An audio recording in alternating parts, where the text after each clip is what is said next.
What if I told you? Gravity is not a force. Not today, not yesterday, and maybe never was. The same gravity that keeps your feet on the ground, that makes planets orbit stars, that shapes galaxies?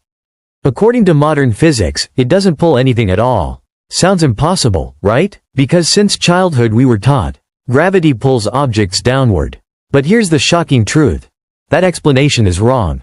And today, we're going to uncover why gravity is not a force, how Einstein completely changed our understanding of reality, and why this idea still confuses even physics students.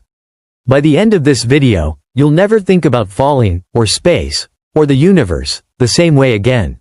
Let's start simple.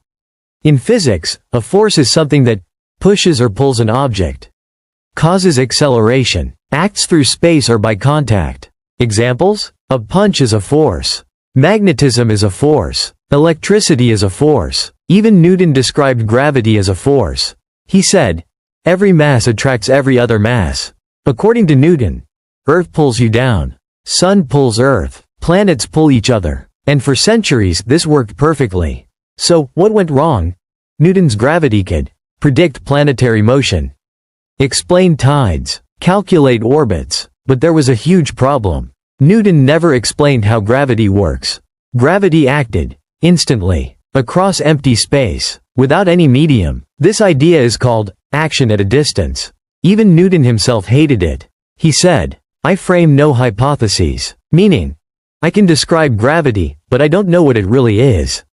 Physics accepted this mystery until Einstein arrived. Astronauts are still under Earth's gravity. In fact, gravity at the ISS is about 90% as strong as on Earth. So why weightless? Because weight is not gravity. Weight is the ground stopping your fall. Astronauts aren't supported by anything. They're in pure free fall. And in free fall, you feel no gravity at all. That's the ultimate proof. Gravity is not a force you feel, because it's convenient. In weak gravity, Newton's equations work. Treating gravity as a force is simpler. Engineers still use it, scientists still use it, but fundamentally, gravity is spacetime curvature. Calling it a force is like calling a shadow an object. Useful, but not true. Here's where it gets wild. All forces have particles. Electromagnetism right-pointing arrow photon. Strong force right-pointing arrow gluons. Gravity? We guess a graviton exists. But it's never been detected. General relativity doesn't need it. Which raises a terrifying possibility. Gravity might not be a force at all, even at the quantum level. Some theories suggest gravity is emergent, a side effect of information, a result of entropy. Reality might be stranger than Einstein imagined. So, was gravity ever a force? According to Einstein, no. According to modern physics, probably not. Gravity is geometry, curved space-time, the shape of reality itself. And every time you fall, you're not being pulled.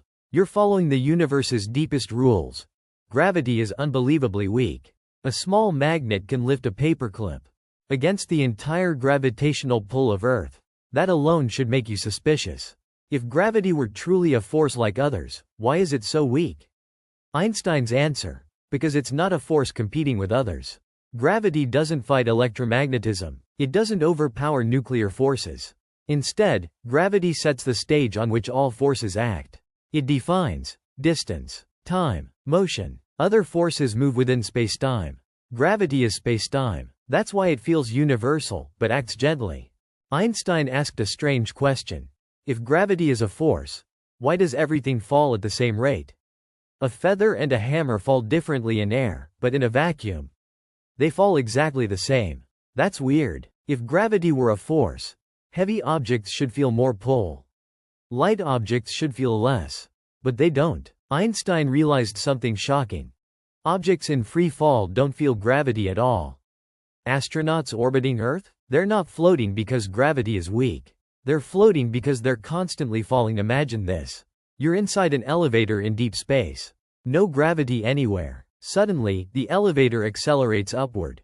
You feel pushed to the floor. Now imagine another elevator, sitting on Earth. You feel the same thing. Einstein said, there is no experiment that can tell the difference. This is called the equivalence principle. And this idea destroys gravity as a force.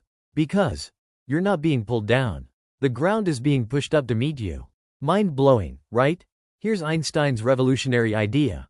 Mass bends space and time. Let that sink in. Space is not flat. Time is not constant. Mass tells spacetime how to curve, and curved spacetime tells objects how to move. When you fall, you are not being pulled. You are moving in the straightest possible path through curved spacetime. That's why gravity feels unavoidable. You're not resisting a force. You're following geometry. You've seen the rubber sheet example. Heavy ball bends the sheet. Smaller balls roll toward it. But that's incomplete. The real magic happens in time, not space. Earth doesn't just curve space, it slows time.